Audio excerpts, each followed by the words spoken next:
been another week and it's another return for that man himself, Kris Truther. Kris, welcome back again. Hello, Mr. Martin, and how are you today? Yeah, I'm good, thanks. I'm good. I've, as per usual, as I've previously said in the show already, which is live, about I've had my rant about the ice bucket stuff and all that. But obviously, there's always a thing that's been as I always say, great in your carrot. And this week, or at least for the past few weeks, what is it? It is ISIS. Mm. ISIS is really rubbing me up the wrong way currently because, unfortunately, it seems that quite a few people have actually bought into this. And I've butted heads with a fair few people this week as to what ISIS really actually is. Um, it seems to be that most people are under the impression that this is a completely new splinter terrorist group that's terrorizing the whole of the Middle East, which just happens to be Syria, Libya, the countries we were going to invade last year but didn't get round to. Yeah. And I don't know whether you've heard, I believe Barack Obama wants to declare war there by the end of the week. Is that correct? I wasn't aware of that, but that wouldn't surprise me because Ah, a lot of drums banging about going in there and invading. That's not the word they're using, but that is what they're going to do. yeah, I believe Thursday that he actually went through into Congress and he's turned around and he says that he wants a battle plan drawn up by the end of the week for protection of Syria, which at what that point they're probably just going to turn and take Assad out, really, because that's the main plan of it. But my main issue is the timeline with it and the fact that people just are not seeing what they actually really are. I realise most of the truth movement is very clued up as to what they are. The fact that they were initially a group of CIA operatives that were working within the Taliban during the war between Russia in Afghanistan. Am I correct there? It was about 1986, well, 84 to 87 ish, I believe. At which point they were given the file name of Al Qaeda, which is where Al Qaeda came from. So it's always been a CIA operative group. I mean, I could be wrong on this, but as far as I know, that's how it is. And then I believe it was last year was when ISIS originally rose up, which was during the Syria conflict. I don't know if you remember when we were arming the rebels Yeah, yeah, and they ran under the guise of ISIS. So you've got the same group, which is effectively CIA, oh well, Al Qaeda, yeah. and most people don't seem to be grasping that timeline, despite the fact that they've had this drummed into their heads week on week through the media over the past few weeks. Um, but what's bugging me is the amount of companies that have risen up this year alone that are running under the guise of ISIS, which is the moon goddess, which dates back to fucking hell, I can't even think where it goes back to. I think it was running during Roman times. They used ISIS back then, but it's Egyptian magic school stuff, and ISIS is actually the goddess of many names. There's Diana, Ishtar, Mary. The list is kind of endless. It's always the feminine dominant figure within a religion. And she's a moon goddess. I can't actually not remember which number she's represented by, as all the planets and all the goddesses and gods are represented by numbers.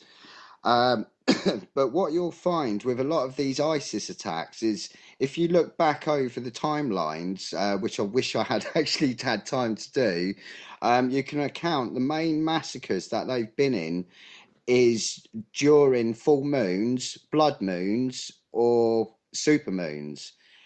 So it's a sacrifice to the moon goddess Isis.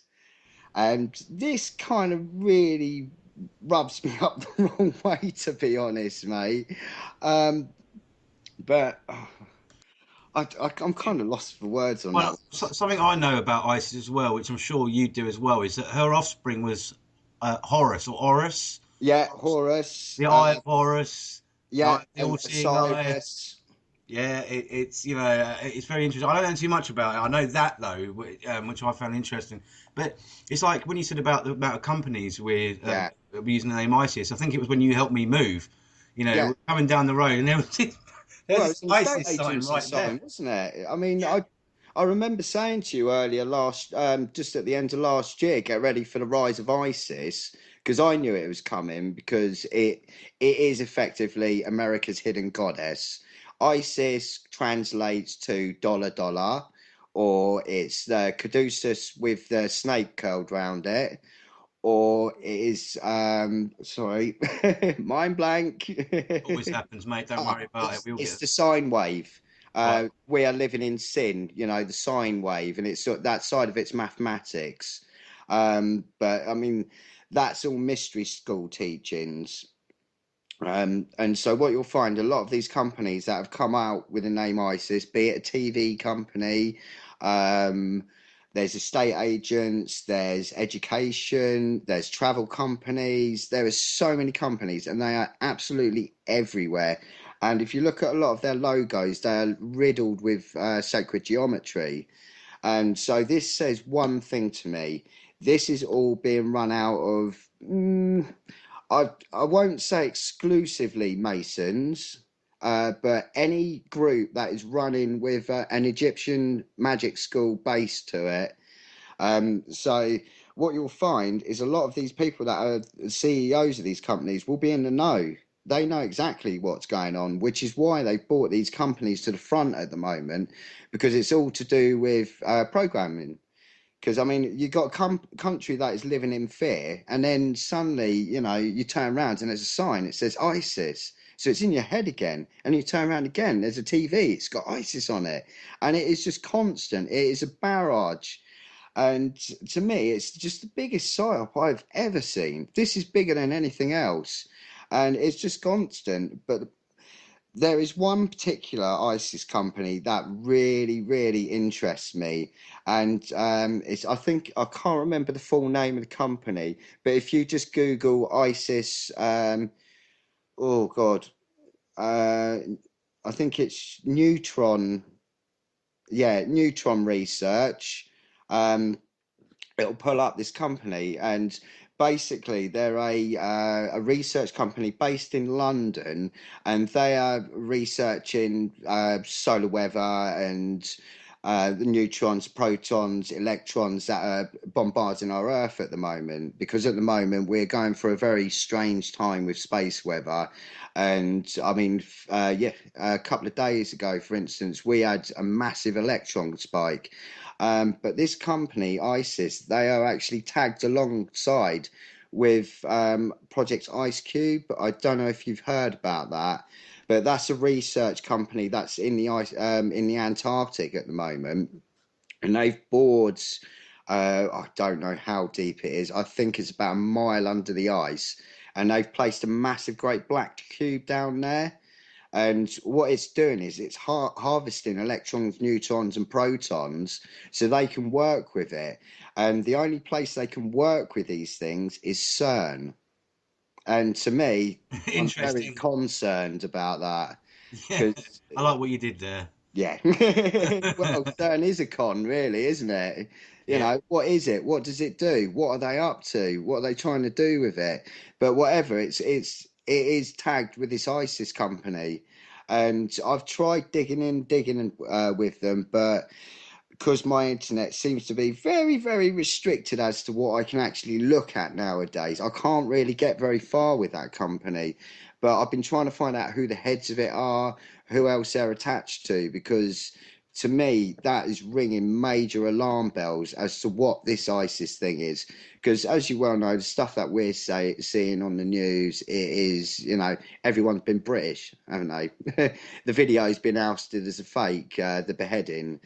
And so we're just basically getting a wag the dog tail with all of this. And, they're manufacturing what they need to manufacture to rise the fear. But that means there's somewhere else we need to be looking. And I still believe that the name ISIS is where it's based. I mean, I don't know what your thoughts and feelings on that are, but dark matter research is, we don't know. It's Pandora's box, effectively, as far as I'm concerned. I mean, I don't know enough about that's quantum physics or anything like that, but maybe it's something that's a little bit larger than anything we know about, because it is riding very low beneath the radar.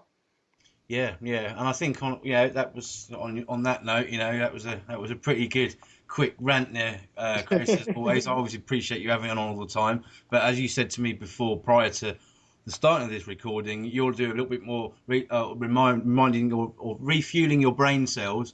Yeah. Come back and perhaps have a longer talk. Maybe I'll get you on for a full interview on the show or something else to talk about, obviously, your findings into ISIS. And obviously, in regards to things like dark matter. But in the meantime, I just want to thank you again for coming on, and we'll hear from you probably next week, maybe. I think. Yes, I think you will, because I really want to talk about manufactured synchronicities. Yes. Because that is one thing that is really, really bugging me at the moment. But I really need to do quite a lot of research to find timelines, places, numbers, dates, and people that are involved with it in the media. But thank you so very much, Martin. I'm glad you could sit and listen to me for 10 minutes there. Yeah, lovely, lovely. Thanks again for your time, Chris, and we'll speak to you very soon. Anytime. Take care, mate. Cheers, mate. Bye-bye.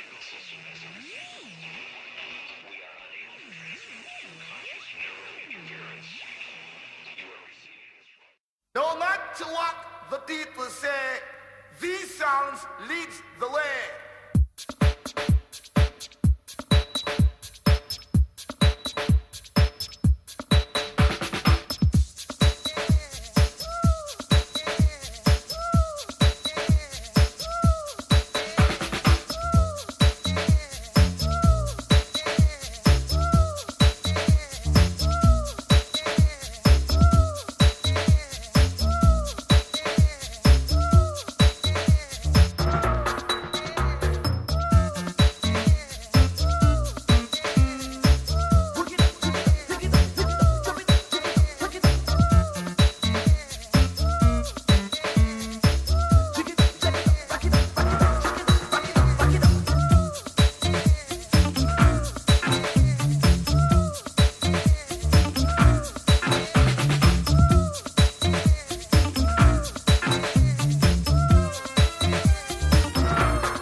Pump it up.